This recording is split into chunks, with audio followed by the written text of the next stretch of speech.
Começa agora, Chico Xavier, um homem chamado amor. Apresentação, Sérgio Vilar e André Vilar.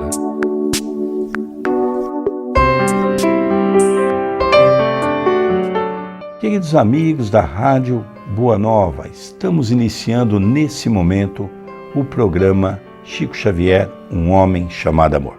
Apresentação de Sérgio Vilar e André Luiz Querini Vilar. Hoje nós temos um tema muito bacana que o nosso professor Ramiro Gama chama de solidão aparente. Antes disso, queria agradecer a sua audiência.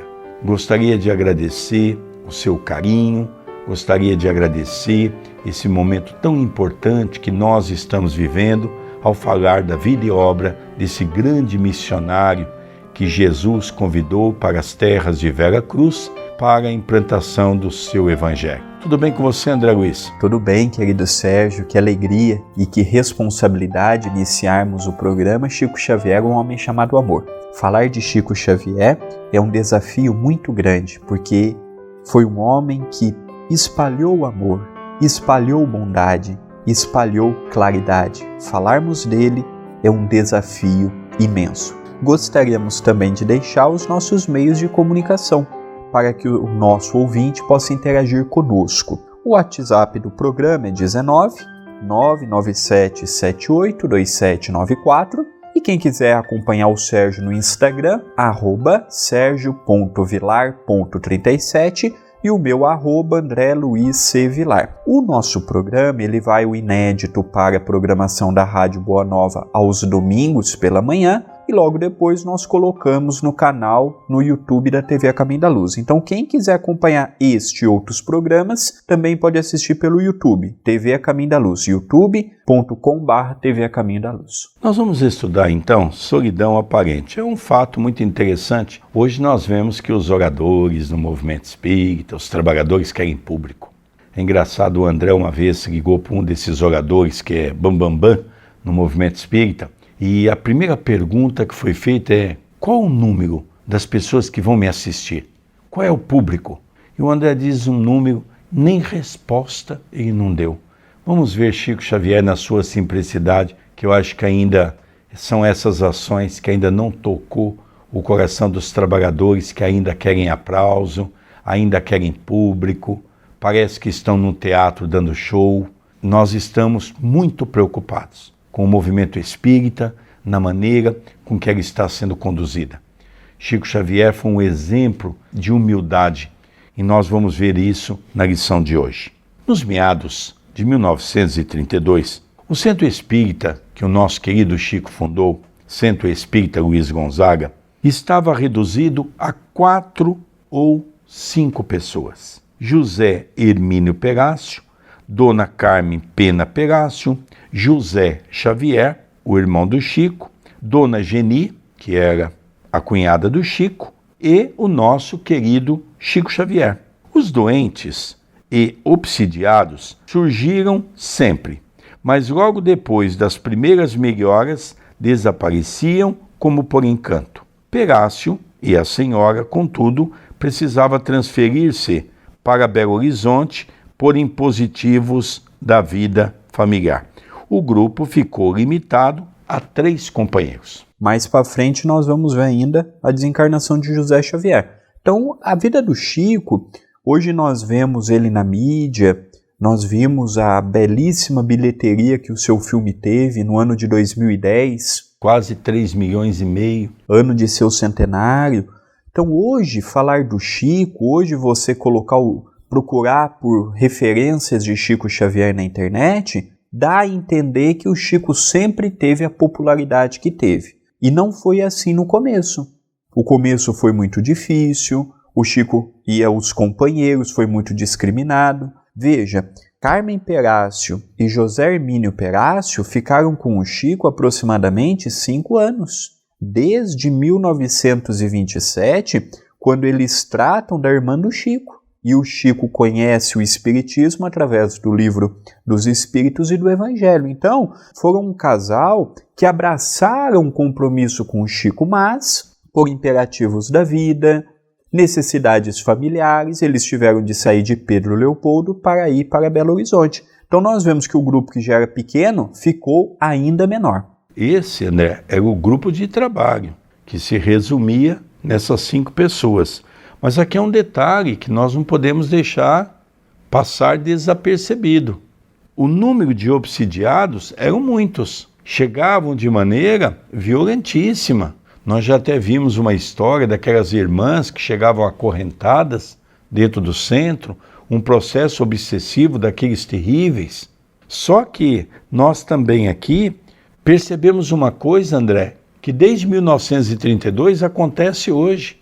As pessoas vêm na casa espírita pegador, pelas dificuldades, melhora um pouco, cadê as pessoas? É engraçado, André, quando nós atendemos um atendimento fraterno, e você também faz essa função na casa, acontece uma coisa muito interessante. A gente diz para a pessoa, vamos iniciar um tratamento de 6 semanas. A primeira coisa que a pessoa pergunta é, daqui a 6 semanas eu não preciso mais vir? Quando está faltando ela já logo pergunta, termina a semana que vem, eu não preciso mais vir. Quer dizer, há uma coisa muito interessante, as pessoas não criaram aquela ideia de que um tratamento é inicial.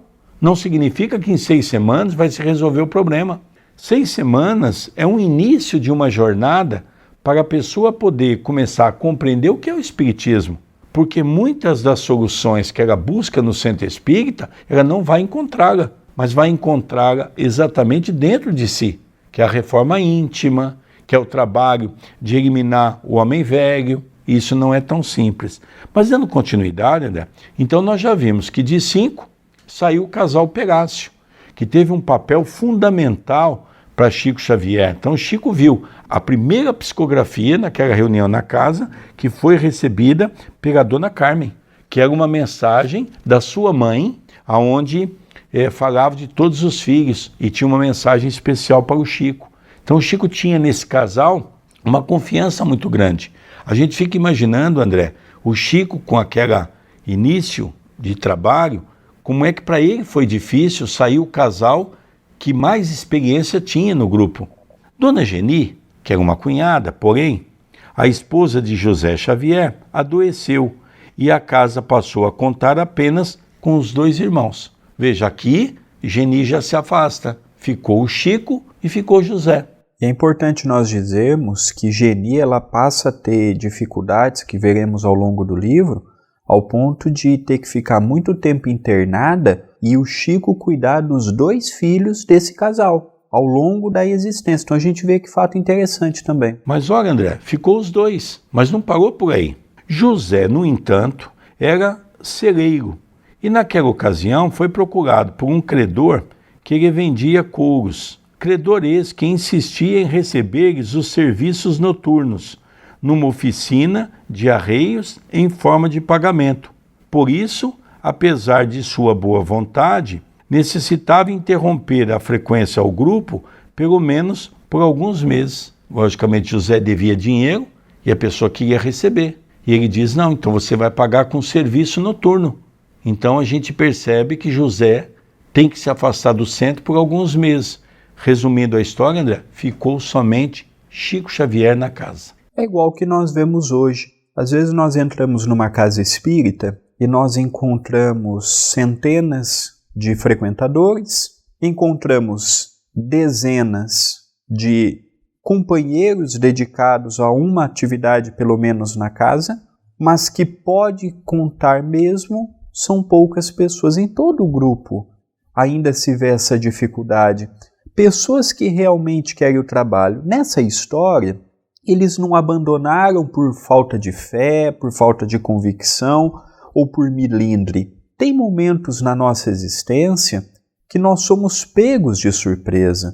Se o casal Perácio, por exemplo, pudesse escolher, naturalmente eles não deixariam o centro, eles não iriam para Belo Horizonte. Mas nem sempre na nossa existência nós podemos fazer o que queremos. Geni adoeceu. Ela não se afastou por briga, ela não se afastou por comodismo, ela não se afastou por preguiça, ela adoeceu. E o seu marido, o irmão do Chico, José Xavier, ele tinha uma família para manter. A pessoa começou a cobrar um dia, cobrar 2 dias, ele não tinha recursos para pagar. Qual foi a alternativa? Trabalhar de noite para que pudesse pagar este credor. Resumindo, os doentes não pararam de chegar, os obsediados não pararam de chegar e o Chico temporariamente se viu sozinho, mas continuou firme. Aqui, André, nós vamos ver uma coisa muito interessante. Vendo-se sozinho, o médium também quis ausentar-se. Porque o Chico começou a perceber, André, que era uma carga muito pesada para ele. Mas na primeira noite, em que se achou a sós no centro, sem saber como agir, Emmanuel apareceu-lhe e disse: você não pode afastar-se, prossigamos em serviço. Continuar como? Perguntou o nosso Chico. Não temos frequentadores. E nós? Disse o espírito amigo. Nós também precisamos ouvir o Evangelho para reduzir nossos erros. E além de nós, temos aqui numerosos desencarnados que precisam de esclarecimentos e consolo. Abra a reunião na hora regulamentar. Estudemos juntos a lição do Senhor e não encerre a sessão antes de 2 horas de trabalho. Hoje o que falta na atualidade para o Espiritismo é espíritos com o vigor e com a energia de Emmanuel.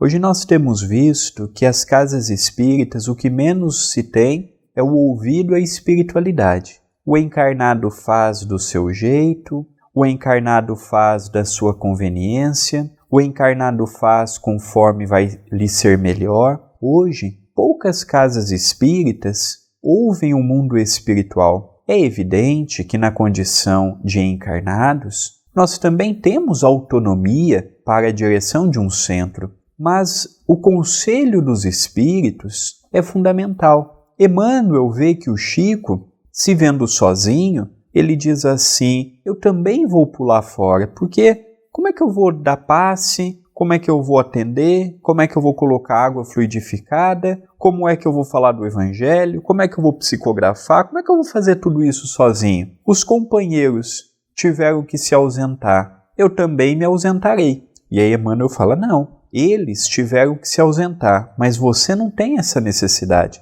Continua firme. Principalmente, André, nós estamos falando também da sessão pública, porque as pessoas iam atrás do Chico nos dias que ele psicografava as mensagens de receituário, através do Dr. Bezerra de Menezes. Chico, naquela época, já recebia mensagem dos familiares. Então, de segunda a sexta, nós vamos ver aqui um pouco à frente, o Chico reunia na sessão pública. E o salão, André, ficava repleto. O Chico chegava a comentar, e aqui nós vamos ver, foi assim que por muitos meses, André, desde 1932 a 1934, o Chico abria o pequeno salão do centro e fazia a prece de abertura, às 8 horas da noite. Então o Chico tinha aquela disciplina, foi o que Emmanuel lhe pediu. E era uma coisa interessante, André, que a porta ficava aberta para quem quisesse entrar, o Chico ficava lá na frente, não havia ninguém, e muitas pessoas passavam na rua, olhavam e viam o Chico falando, gesticulando, e muitas pessoas diziam: coitado, o Chico ficou louco. É a incompreensão do que é um missionário. Eu fico imaginando, querido Sérgio, queridos ouvintes, que vir na condição de um missionário como o Chico não é fácil. Porque você olha para as pessoas, não estou entendendo nada do seu trabalho, não estou entendendo nada da sua mediunidade. Você vai falar de uma coisa que você viu, porque o Chico tinha uma vidência, via sua mãe, por exemplo, desde os 4 para os 5 anos, quando ela desencarnou, até um pouco antes, como já vimos histórias neste livro. E de repente o Chico é tido como louco. Por quê? Porque as pessoas não tinham compreensão. E lá o Chico falando sozinho, o Chico gesticulando, o Chico lia o Evangelho, o Chico comentava, não tinha um encarnado no salão. Mas Emmanuel diz: o Chico, a reunião tem que ter no mínimo 2 horas. Não é 2 horas do Chico falando, é do começo ao fim, no mínimo 2 horas. Então, mas por que, mano? Porque os espíritos têm necessidade de ouvir. É interessante, André, e nós vamos perceber, em seguida, ele fazia o quê? Abria o Evangelho segundo o Espiritismo. E o Chico tinha um hábito, André, de abrir o Evangelho ao acaso, como foi orientado por Emmanuel. E ali então ele comentava em voz alta.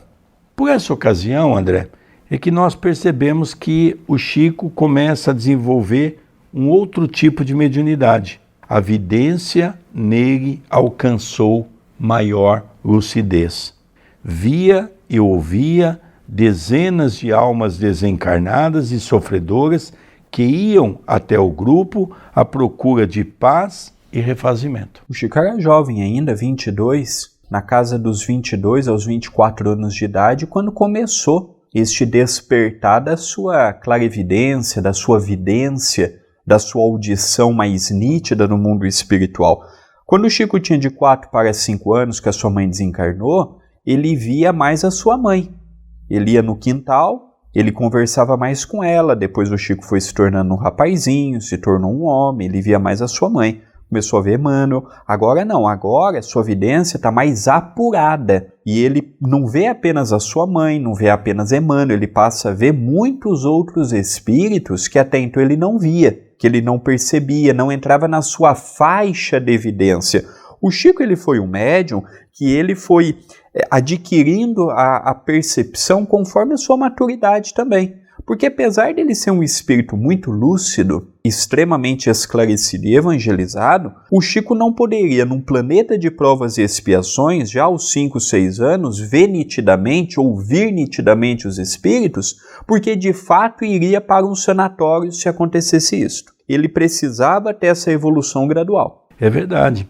E vemos também, André, quando ele cita, e nós vamos, através do professor Ramiro Gama, nas histórias que o próprio Chico contava, nós vamos perceber que a mediunidade foi avançando com o Chico e ela foi se aperfeiçoando. Eu gosto muito quando a gente percebe o Chico nasceu um médio pronto. Não, o Chico foi se tornando um médio pronto através do seu esforço, através da sua dedicação.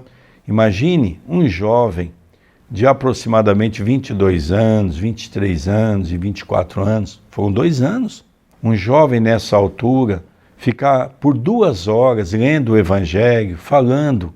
As pessoas passavam na rua, não via nem encarnado, sequer tinha noção do que é o plano espiritual, os irmãos desencarnados. Então nós ficamos ali percebendo que o Chico também confiava tanto em Jesus, confiava tanto na mediunidade, ele confiava tanto no trabalho de Emmanuel, que ele não hesitava nas colocações de Emmanuel.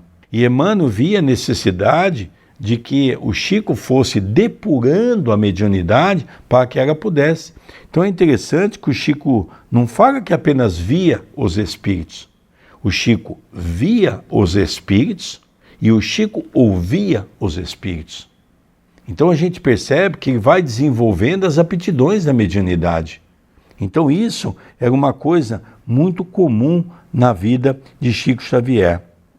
Escutava-lhes as perguntas e dava-lhes resposta sobre as inspirações diretas de Emmanuel.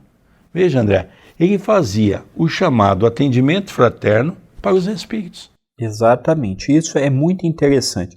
2 pontos que chamam a atenção nesta parte. A primeira, querido Sérgio, é a submissão do Chico à orientação de Emmanuel. Hoje nós vemos o encarnado querendo mandar no seu benfeitor. Aí nós vemos um benfeitor encaminhando o encarnado. Nós vemos que Chico, ele dialogava com Emmanuel, mas o Chico respeitava a hierarquia. Emmanuel estava na condição de um benfeitor espiritual. E se o Chico fizesse do seu jeito, naturalmente Emmanuel se afastaria. Emmanuel foi colocado na vida do Chico. Além de Emmanuel ter afinidade com o Chico e o Chico ter afinidade com Emmanuel, Emmanuel era um espírito muito disciplinado. Era um espírito austero, era um espírito também carinhoso, amoroso. Mas se Chico tivesse um benfeitor muito manso, com toda aquela perseguição que o Chico sofreu, com todo aquele ataque que o Chico sofreu, com aqueles espíritos que envolvia para tramar contra o Chico, se ele não tivesse um Emmanuel espiritualmente falando, o trabalho do Chico poderia não ter tido os frutos que teve. Então o Chico, ele sabia respeitar aqueles que estavam num posto de comando, acima do dele. Primeiro ponto. Segundo, nós hoje não temos médiuns do quilate do Chico. É até difícil nós imaginarmos o Chico num atendimento fraterno um desencarnado. Como está, meu irmão? Como está sua passagem no mundo espiritual? Como é que está se deparando desse outro lado? É inusitado. Mas é interessante, André, que o Chico mesmo contou que ele fazia esse atendimento sobre a inspiração de Emmanuel. Ou seja, veja, os encarnados vão conversando com os encarnados. Os desencarnados, os benfeitores, orientando os sofredores desencarnados. Então a gente percebe os papéis. É o que você disse, hoje tem médios encarnados que querem comandar os espíritos. Diga de passagem, André, nós estamos fazendo espiritismo sem espírito. Hoje nós estamos vivendo uma coisa muito interessante, nós queremos jogar uma partida de futebol sem bola. Quer dizer, nós estamos vendo um espiritismo hoje, na qual muitos dirigentes têm medo até dos espíritos. Cadê os trabalhos mediúnicos? Cadê os trabalhos de desobsessão? Ah, mas o fulano não sabe. Não sabe, aprende, ninguém nasceu sabendo. Tenha humildade, vá em uma casa espírita, peça auxílio a um dirigente espírita que tem uma experiência larga sobre isso. E ele encerra dizendo, André, de uma maneira muito interessante, para os outros, aquelas pessoas que passavam na rua, dos quais, no entanto, via Chico orar, conversar, gesticular sozinho durante 2 anos. E essas reuniões de um médium a sós com os desencarnados, no centro, de portas iluminadas e abertas, se repetiam todas as noites de segunda a sexta. Então veja, André, o Chico atendia o povo, mas no fim de semana. De segunda a sexta, o Chico tinha o que nós chamamos hoje no movimento espírita de sessão pública, que é o comentário do Evangelho. Como não tinha gente para dar passe, era só a sessão pública mesmo, era só o comentário do Evangelho. E o Chico fazia isso por 2 horas durante 2 anos. Veja que trabalho magnífico de orientação ao plano espiritual. As histórias do Chico não devem ser colocadas na condição de ser santificada ou enaltecida por enaltecer. Não. Essas histórias do Chico mostram a grandeza de um espírito que encarna num planeta atrasado, numa dimensão preconceituosa, não pede regalia alguma, muito pelo contrário, submete-se a uma família muito pobre, numerosa, sem grandes conhecimentos a nível intelectual.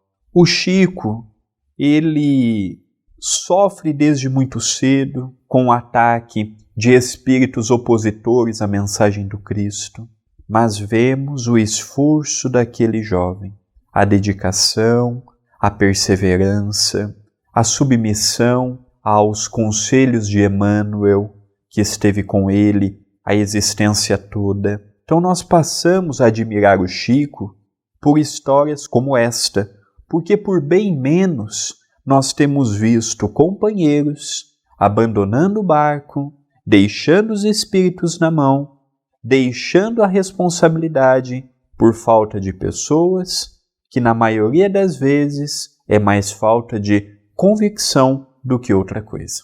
É verdade, né? Temos algum recado para encerrarmos o nosso programa? Temos sim. Todos os domingos, às 18 horas, realizamos o Evangelho no Lar, com vídeo ao vivo pelo meu Instagram e pela minha fanpage.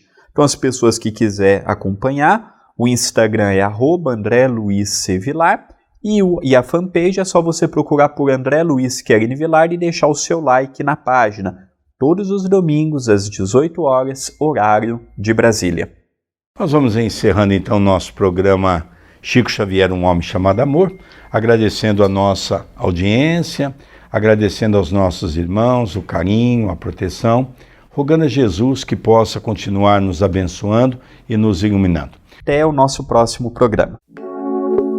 Você acompanhou Chico Xavier, um homem chamado amor.